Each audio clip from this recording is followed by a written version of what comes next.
एक बात अपने जीवन में सदा उतार करें। घर में अगर तुलसी का क्यारा है तो तुलसी महारानी हमें ये बता देती है कि हमारे घर में सुख आने वाला है कि दुख आने वाला है।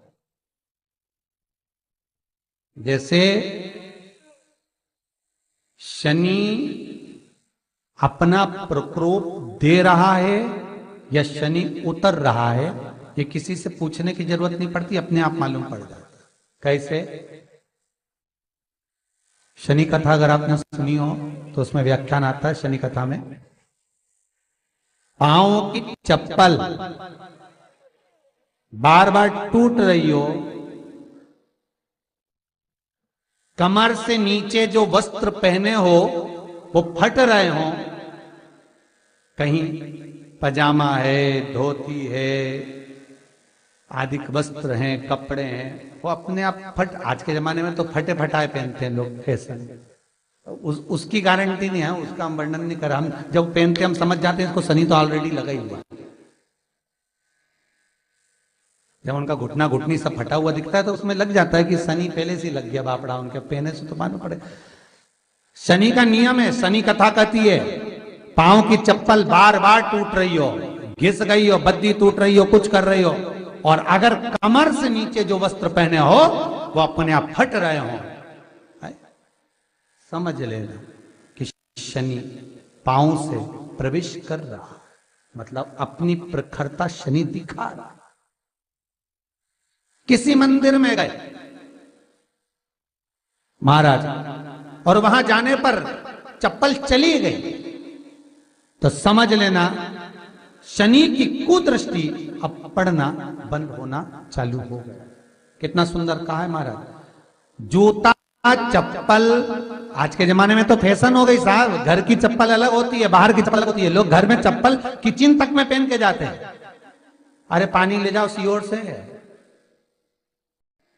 रसोई घर में लोग चप्पल पहन कर जाते हैं, जहां भगवान का प्रसाद बन रहा है, जहां अन्नपूर्णा निवास कर रही है, और पूछो तो करे किचन की चप्पल है तो माथे पे रख लो। तुम अपनी मां को जरूर देखना है एक बार, वो बूढ़ी मां कितनी बार किचन में चप्पल पहन कर गई, मुझे जरूर फोन कर कर बताना। बूढ़ी मां रसोई घर में आज भी बिना चप्पल के जाती है, और बहुओं की कहीं एड़ी नहीं फट जाए, ठंड नहीं बैठ जाए, इसलिए ये रसोई घर तक में चप्पल पहन कर जाती है। सूर्य नारायण की कथा पढ़ना, शनि महाराज की कथा पढ़ना, और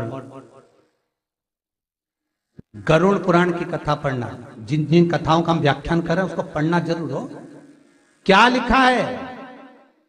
घर के अंदर जब चप्पल जाती है, रोग, बीमारी, कष्ट, तकलीफ चालू हो जाती है। तुमने चप्पल क्यों पहनी? ठंड नहीं बैठ जाए, रोग नहीं बैठ जाए। घर के अंदर उतना बढ़ गया, एक कालीन बिछा दो, एक दरी बिछा दो, मोटा आसन बिछा दो, जिस पर तुम चल लो। जरूरी है कि कई कई लोगों को तो हमने ये भी देखा कि कालीन पर भी चप्पल पहन के चलते, और ब्राह्मणों को भोजन परोस रहा है, गुरुजन को भोजन परोस रहा है, ठाकुर जी की थाली बना रहा है, ठाकुर जी का थाल लगा रहा है, तो भी चप्पल है पांव में। तेरा क्या होगा रे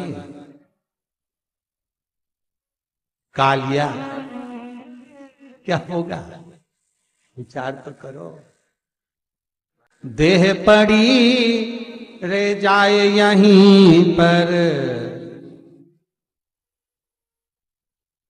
फिर कुंडल और नगीना, क्या हरि नाम नहीं तो जीना।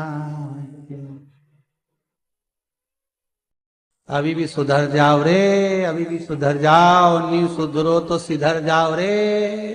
या तो सुधरो नहीं तो सिद्धरो, थोड़ा सुधरो। रसोई घर में अन्नपूर्णा रहती है। रसोई घर में शिव महापुराण की कथा कहती है, जब भगवान शंकर को मां जगत जननी भोजन करा रही थी, शंकर जी ने वर मांगा था अन्नपूर्णा से। ए अन्नपूर्णे, तुम मेरे घर के बच्चों का भरण पोषण कर रही है। इस मृत्यु लोक में जितने मनुष्य जन्म लेते हैं ये मेरे पुत्र कहलाते हैं।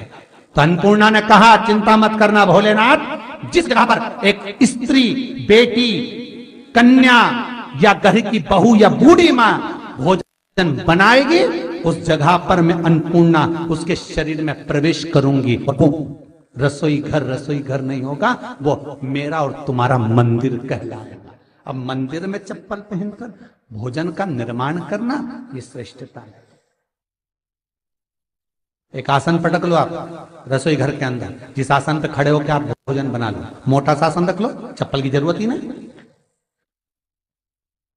श्रीमद् भागवत कथा कर रही है तुलसी का मात्र, तो शनि अपनी दृष्टि बता देता है। शास्त्र कहता है जब घर के अंदर प्रवेश करने के, जब आप घर में प्रवेश करें तो एक कोने में चप्पल को उतार दें। बाहर जगह नहीं है तो घर के अंदर प्रवेश कर कर लेफ्ट में चप्पल को उतार दें, और 7 या 3 कदम के अंदर चप्पल उतर जाना चाहिए घर के अंदर में। और उसके बाद अगर चप्पल अंदर प्रवेश कर रही है तो राहु केतु शनि के साथ प्रवेश करते हैं, जिसके घर में बीमारी कभी पीछा नहीं छोड़ती। शनि कथा, सूर्य की कथा का स्मरण करिए, आपको मालूम है, पहचान हो जाता है। महाराज तुलसी बता देती है कि आपके घर की दशा क्या है।